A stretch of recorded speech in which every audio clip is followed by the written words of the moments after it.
जैसे एक सिख जब गुरुद्वारे जाता है तो वहाँ आदि श्री गुरु ग्रंथ साहब को जब देखता है तो अपने भाव से ये मेरा गुरु है ये कह के उसको प्रणाम करता है, उसे साक्षात गुरु समझ करके उससे अपने मन की बात कहता है और उससे गाइडेंस लेता है, उससे उपदेश लेता है।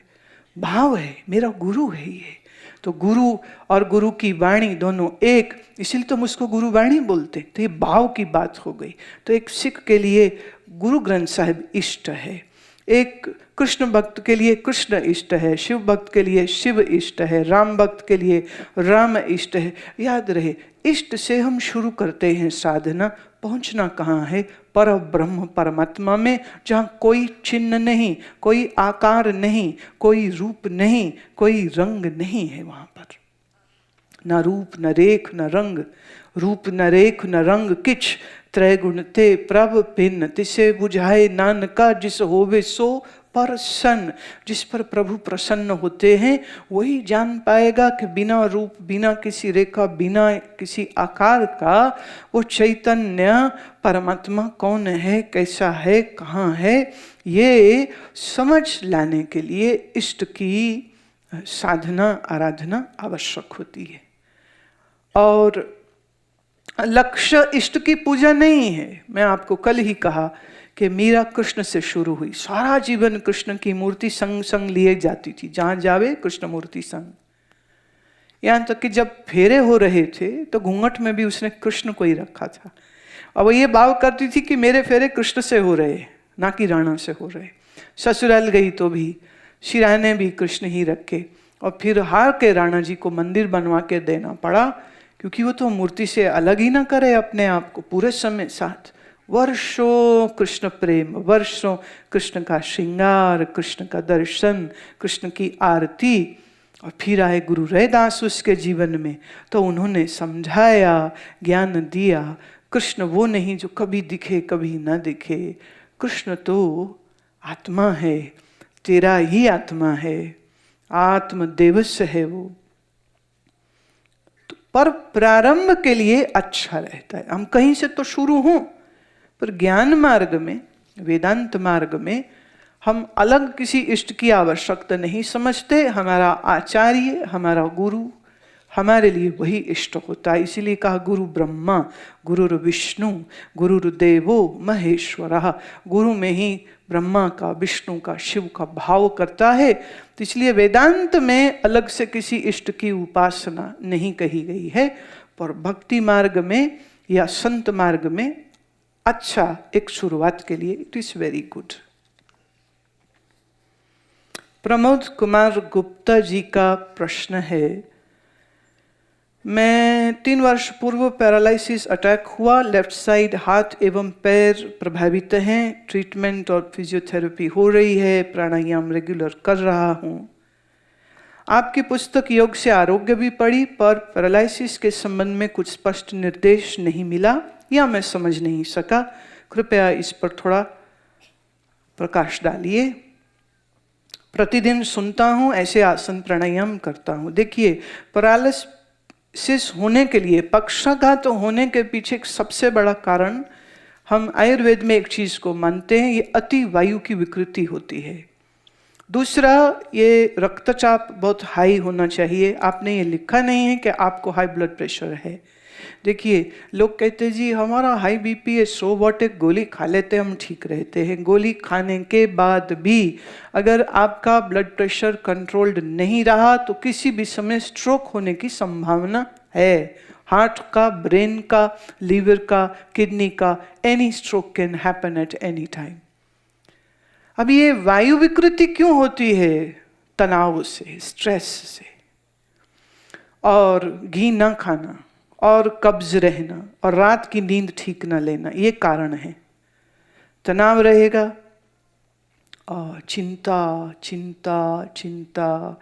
कईयों को मैंने देखा है ऐसी आदत हो जाती है चिंता की, बच्चों ने स्कूल नहीं जाना, स्कूल नहीं जाना, जल्दी करो चिंता। फिर अभी बच्चे आए नहीं है, फिर उसकी चिंता। आ गए हैं तो थोड़ा खा लो ना, खाते क्यों नहीं हो। उसकी चिंता। खा लिए, कम खा, इतना खाएगा, कम खा, अब उसकी चिंता। जा पढ़ ले, अब बोले खेलने जाऊंगा, नहीं नहीं नहीं, पढ़ ले, फेल हो जाएगा, बाप का पैसा बर्बाद हो जाएगा, उसकी भी चिंता। पतिदेव का पैसा बर्बाद नहीं, उसकी भी चिंता। और वो टीवी देखे, फोन में होए तो फिर चिल्लाते हैं, तो चिल्लम चिल्ली। मम्मी डैडी का नाम चिल्लम चिल्ली कर देना चाहिए, दोनों मिलके चिल्लम चिल्ली, एक ही काम, चिंता चिंता चिंता, पढ़ता नहीं। हाँ, रिजल्ट आया तो अपने बच्चे का दिखाओ, काट दिखाओ, कितना है, फिर चिंता। सिर्फ 60%, शर्मा जी का लड़का 90%। अरे बांग्ला में है, बंगाल में है, चटर्जी का लड़का 90%, और तेरा खाली 60%। बेवकूफ, तेरा कुछ नहीं होगा। तू खड़गपुर IIT नहीं जा सकेगा, तू इंजीनियर नहीं रहे, बेवकूफ रहेगा, चपड़ासी बनेगा, फिर चिंता। ये चिंता, इतना चिल्लम चिल्ली करते हैं बच्चे को, फिर चिंता, और सालों चिंता करते करते फिर क्या बोलते, प्रेशर हो गया है। एक महिला मुझे कह रही थी, जी प्रेशर हो गया, मैं भाग के जा टॉयलेट। अब कहती नहीं, वो वाला नहीं, मैं फिर कौन सा, कहती ब्लड वाला प्रेशर हो गया। तो मैं फिर क्या करते हो, जी गोली खाते। अरे मेरी माँ, गोली खाने से बीपी कंट्रोल अगर हो जाता तो ब्लड प्रेशर की डोजेज बढ़ाने की जरूरत डॉक्टर को ना रहती।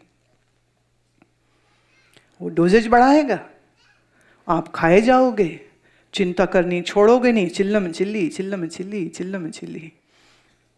अधिक चिंता, अधिक तनाव हमारी वायु को, वायु means movement in your body, pulse is a movement, blood चलता है, that circulation is a movement, heart beat होता है, that is a movement, enzymes आपके पेनक्रियास में, लिवर में, इंटेस्टाइन में, स्टमक में मूव हो रहे हैं। All movement is governed by वातः। और जब ये खराब हो गई तो सर्कुलेटरी सिस्टम बिगड़ गया, इसी को हम ब्लड प्रेशर कहते हैं। हाइपोटेंशन जब कम होए, लो, और हाइपरटेंशन जब आपका गया माने 100/180, वो कहते जी महसूस भी नहीं होता ना भाई, कई बार तो काम कर रहे, चिंता कर रहे, चिल्लम चिल्ली कर रहे, और फिर सीधे स्ट्रोक हुआ, फिर घर वाले ले गए हॉस्पिटल, फिर डॉक्टर चेक करता, ओहो इनका तो बीपी स्काई रॉकेटिंग। जिनके मन के घोड़े बेलगाम दौड़े उनको बीपी होता है। I don't want to embarrass you, पर जी बड़ा कर रहा है पूछने के लिए, जरा हाथ खड़ा करो ना, कितने लोग बीपी का गोली खाते हैं ना, देखो थोड़ा ऊंचे दर्शन देवो ना, ए चलबे ना, ये बीपी का गोली चलबे ना। इसको ठीक करना होगा। नाड़ी शोधन प्राणायाम 20 से 25 मिनट रोज करिए, और हफ्ते में कम से कम 2 दिन, खासकर जो बंगाल में रहते हैं वो बहुत अच्छा करते हैं कि सरसों का तेल में खाना पकाते, वेरी गुड। पर कभी कभी नारियल का तेल में खाना पका के खाइए, और कभी कभी कोल्ड प्रेस नारियल तेल 1 चम्मच ऐसा ही पी लीजिए। और देसी गाय का घी मिल जावे तो 1 बड़ा चम्मच पी लीजिए। एक ने कहा घी खाएंगे तो कोलेस्ट्रॉल बढ़े, झूठ, गप, एकदम भीषण गप, ये गप है, बिल्कुल गप है। घी खाने से कोलेस्ट्रॉल नहीं बढ़ता, बल्कि देसी घी खाने से कोलेस्ट्रॉल बढ़ा होगा तो कम हो जाएगा। I can write it down on a paper, ये हमने देखा है। जिनका बहुत ज़्यादा बढ़ गया उनको घी पिलाया और 2 से 2.5 महीना में उनका कोलेस्ट्रॉल नॉर्मल हो जाता है। स्पेशली ट्राइग्लिसराइड्स और LDL उनका ठीक हो जाता है। आसन करने वालों को जोर से पौना घंटा आसन करे कि शरीर पसीना पसीना हो जाए, उनका LDL उससे ठीक होगा, ट्राइग्लिसराइड जो है वो घी पी लेगा, उससे ठीक होगा। तो थोड़ा घी का सेवन अच्छा है। ये जो बोलते ना नहीं खाओ, ये इसी ने बीमार किया। सच्ची बात है ये। हमारी आर्टरीज की जो इनर लाइनिंग है वो घी तेल ना खाने से ड्राइनेस होती है। ब्लड का सर्कुलेशन जब होता है तो घर्षण से it is giving the scratches over there. And हमने हमारा जो ऋषि अमृत निकलता है उस ऋषि अमृत में आर्टिकल दिया था। अमेरिका में कार्डियोलॉजिस्ट सर्जन हैं जिसने 5000 से ज़्यादा बाईपास सर्जरीज किए हैं, उसका आर्टिकल प्रकाशित किया था जिसमें उसने माफ़ी मांगा अपने सब पेशेंट से for giving them wrong knowledge. हम हमेशा कहते रहे घी मत, बटर मत खाओ, और मार्जरीन लोग खा रहे थे, and that was bad, and he is apologize to all those patients. हमारा एक ऋषि अमृत का ऐप है, आप वो अपने डिवाइस में डाउनलोड कर लीजिए तो पुराने सारे आर्टिकल्स जो हैं आप उसमें पढ़ पाएंगे। तो कोलेस्ट्रॉल रिलेटेड इस कार्डियक सर्जन का जो आर्टिकल आप पढ़िए जिसमें वो कहता है कि आपको बटर ज़रूर खाना चाहिए और मार्जरीन नहीं खाना चाहिए और रिफाइंड ऑयल बिल्कुल नहीं खाना चाहिए। एक सुझाव है और सेंधा नमक खाना चाहिए। आयोडाइज नमक की आवश्यकता सिर्फ आयोडीन डेफिशिएंसी वाले को है, हर एक को खाने की ज़रूरत नहीं। सेंधा नमक, रॉक सॉल्ट, ये आप खाइए, ये अपने आप में 80 बीमारियां ठीक करता है और उसमें ब्लड प्रेशर भी एक है। दूसरा, थोड़ा भाई हंस लिया करो, थोड़ा नाच लिया करो, है थोड़ा कीर्तन करना सीखो। देखो आज यहाँ जो पति पत्नी आए हैं, आज प्रण लेके जाओ कि किसी म्यूजिक स्कूल या किसी बाउल सिंगर के साथ बैठ के पति सीख ले एक तारा, पत्नी सीख ले करताल। घर में मंडली तैयार, और जवान छोरा है तुम्हारा तो उसको को बेटा ड्रम सीख ले, बंगो सीख ले, कुछ सीख ले। बेटी है तो बोले सितार, वायलिन, गिटार, ड्रम्स कुछ सीख ले।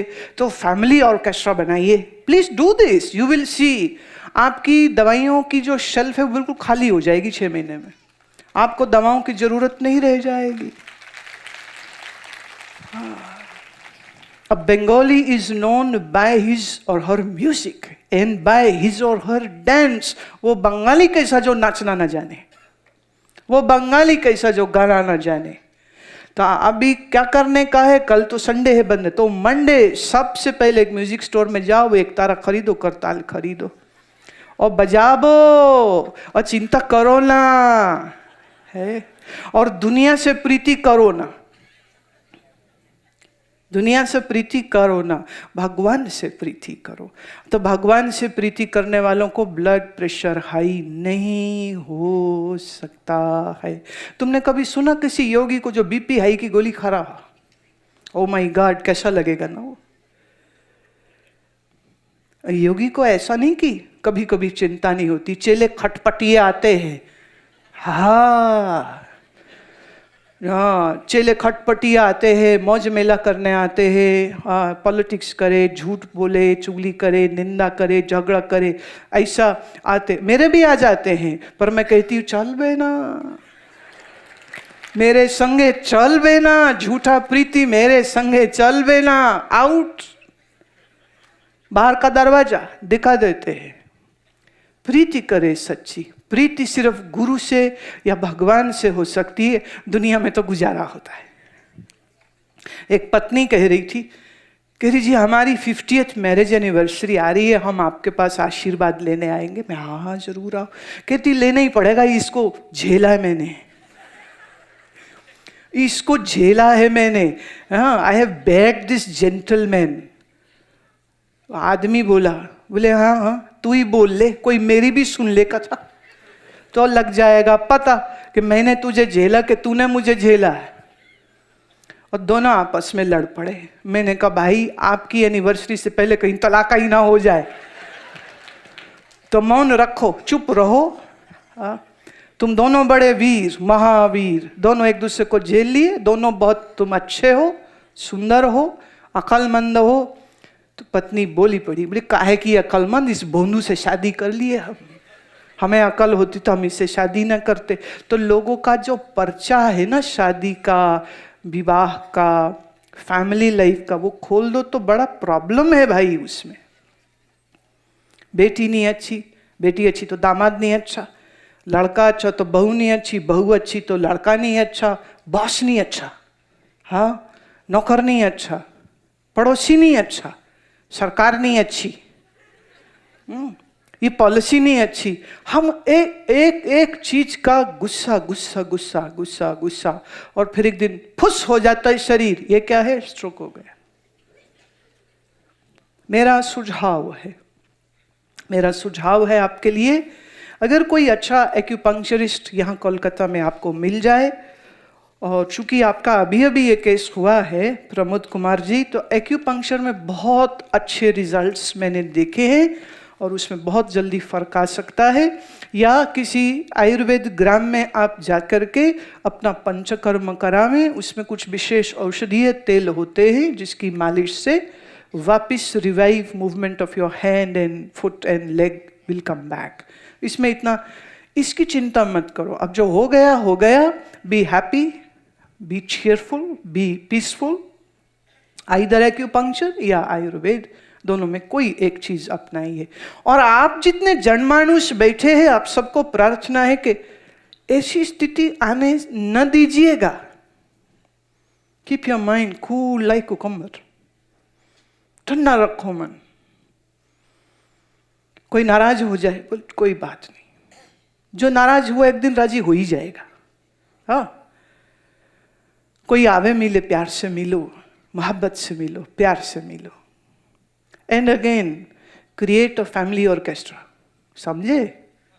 अपना संगीत चालू रखो, खूब गाओ, खूब नाचो, और फिर खूब प्राणायाम करो और आहार ठीक रखो। With God's grace everything will be fine. बातें आवश्यक भी होती हैं, इसलिए आखिर में कह दूं, कईयों ने पूछा है कि हमको भी श्रीमद् भागवत आपसे चाहिए, तो कल सत्संग के बाद जिनको इच्छा है वो श्रीमद् भागवत जो हिंदी में भी है और अंग्रेजी में भी है, जो चाहे तो उनको मैं दूंगी, क्योंकि आश्रम में ऐसा हम देते हैं। सो जिन्हें इच्छा है वो लेवें। दूसरे एक बात बार आ रही थी मेरे सामने, क्योंकि ये ओपन सेशंस हैं, इसलिए सिटिंग्स, आसन और प्राणायाम इत्यादि की नहीं हो पाती हैं। तो मेरा ऐसा सुझाव है कि 2 दिन के लिए अंतर यात्रा का आयोजन यहाँ कलकत्ता में रखा जाए। पॉसिबली मई महीने में पहले हफ्ते में सैटरडे संडे लेंगे। आप 2 दिन का ये जो प्रोग्राम होगा, ये मेरे शिष्य आके कराएंगे। तो इसमें बेसिक आसना, बेसिक प्राणायाम का सीक्वेंस, और साथ ही साथ what is the right way to do mantra, और मंत्रा का सेशन भी उसमें इन्वॉल्व होगा। और खूब उसमें कीर्तन भी करते हैं और खूब हंसते भी हैं और नाचते भी हैं। तो from morning 10 to evening 4:30 to 5, इतना ही session. We'll have 3 sessions in that, and that programme name is Antar Yatra. तो आप लोग अपना फ़ोन नंबर या कॉन्टैक्ट या ईमेल जो भी है वो आप बाहर छोड़ देंगे। Whenever it is organised, I think so it should be in May का जो फर्स्ट सैटरडे संडे आएगा, उसमें यहाँ पे रखेंगे। They will inform you. Do join that, learn the basic asana pranayam properly, and it will really help you to open up. क्योंकि सुनो तुम ज़्यादा पर अभ्यास नहीं करोगे तो फिर अंदर बात कैसे उतरेगी। तो सुनने से ज़्यादा हमारा अभ्यास अच्छा होना चाहिए। और हमारा अगर अभ्यास अच्छा हो गया तो ये ऐसे है कि हमने मेन्यू में जो पढ़ा था वो सब पढ़े हुए भोजन में से हमने एक भोजन चुना, ऑर्डर किया, आया, हमने खाया। तो खाने से तृप्ति होती है, मेन्यू कार्ड पढ़ने से तृप्ति नहीं होती। ऐसे मुझे सुनने से प्रेरणा तो हो सकती है, पर अनुभूति के लिए ये आवश्यक है कि आप उसको इंटेंसिवली, आपकी प्रैक्टिस में वो चीज़ आ जाए और इतने आनंद से और हंसी खुशी से और सरलता से आप सब उसे सीख सकते हैं। And I will be so happy if you can come to ashram and learn all these things there. पर जो आश्रम तक नहीं पहुंच पाते हैं, मैं आश्रम उन तक पहुंचाने की ये चेष्टा है। तो हमारा अंतर यात्रा प्रोग्राम में it is like ashram coming to you here in Calcutta itself. तो उसका भाग आप अवश्य बने और बहुत बहुत बहुत ज़रूरी है। मैं फिर कह दूं, रोज 1 घंटा अभ्यास करना आवश्यक है। भले मुझे रोज सुनो नहीं, पर बैठना आवश्यक है। वो 1 घंटा जिसमें आधा घंटा आपके आसन हो जाएं और बाकी का आधा घंटा आप आंख बंद करके शरीर को अक्रिय रखते हुए, इंद्रियों का संयम, मन को अंतर्मुखी करते हुए, प्राणायाम करते हुए, भगवत भाव करते हुए उस भगवत मंत्र में मन को जोड़ देवें। That is very important. ये बहुत बहुत बहुत ज़रूरी होता है। फिलहाल के लिए कि आप क्या करें, कुछ और ना सही, मैं फिर से रिपीट कर दूं कि आप रीढ़ की हड्डी सीधी करके without any support to your back ऐसे बैठ गए, नेत्र बंद किया, पहली अंगुली और अंगूठे को ऐसे टिप्स को जोड़ते हैं, हथेली ऊपर की तरफ आकाश की ओर रखते, घुटने पर हाथ रख लेते हैं, लंबा श्वास नाक से भरते हैं, नाक से ही छोड़ते हैं, और श्वास जब लेवें तो उसमें कोई आवाज ना हो, धीरे धीरे श्वास भरना, छाती फैलती जाए, सांस भरते जाए, धीरे धीरे श्वास को छोड़ देना, पूरा छोड़ना कि पेट अंदर को पिचक जावे। फिर से श्वास भरना। There should be no sound when you take the breath in. It should be silent. It should be long. Breathing in. Exhaling out gently. धीरे से श्वास भरना और छोड़ना। ऐसे 10-1 मिनट गहरा श्वास चलता रहे और फिर प्रणव उपासना, श्वास गहरा भरा और ओम बोलना। श्वास लंबा भरिए, ओ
इस प्रकार कुछ देर बैठना और लंबा श्वास पहले भरना और फिर ओम का उच्चारण करना।